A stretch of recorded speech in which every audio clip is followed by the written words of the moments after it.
Ladies and gentlemen, welcome to another video. In this video, we're going to be talking about how to use your Coinbase prediction markets in 2026. So let's get straight into the video.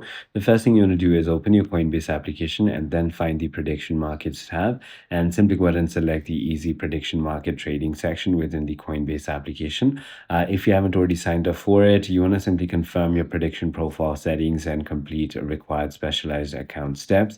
Finally, once you've done that, you want to simply browse categorized markets or filters like tech, global events to find questions like, will AI achieve AGI? Well, who wins World Cup 2026? And so on like that. You can simply go ahead and place your prediction. So select your outcome, yes or no, for an event and place your prediction wager on it. And that is about it. So I hope this video clarifies everything for you. If you have further more queries, feel free to comment down below and I'll see you on the next one.